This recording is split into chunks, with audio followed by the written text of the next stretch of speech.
Gaano nga ba kahalaga ang isang butihing ina? Sa halaga ba ng materyal na naibibigay o pag-aaruga? Paano ba isasalaysay ang lahat ng kanyang pinagdaanan?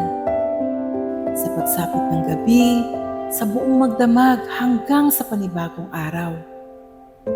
Ang natitiyak ko lamang, ang butihing ina ay walang kapagurang umaalalay, gumagabay.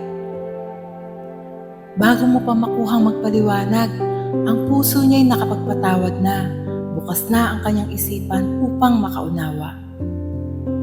Maging pagtitimpi, mga pagtitiis ay kanyang gagawin kung sadyang kakailanganin. Alam mo ba, kahit pa may kabigatan siyang dinadala, masisilip mo pa rin ang kanyang mga ngiti.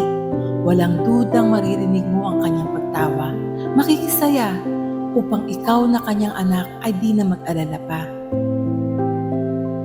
Isang butihing ina, sa ganito mang ikot ng ating mundo ngayon, marami pa rin sila at marami pang mapapalad na mga anak, tulad mo at tulad ko.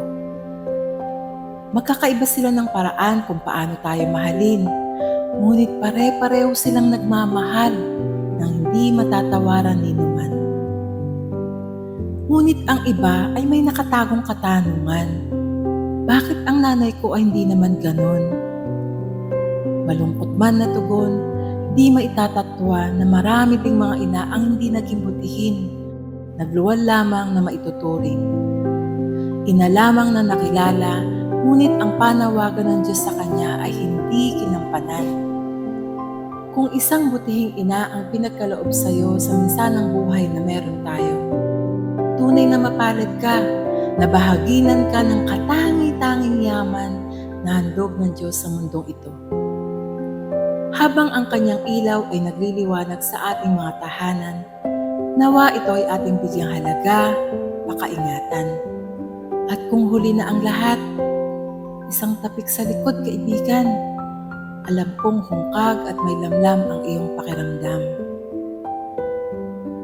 At kung ikaw ay aking tatanungin, ano nga kaya ang yaman o tagumpay na kayang makamit na sa isang butihing ina ay sapat na ipalit? Alam kong wala, maging sa panaginip.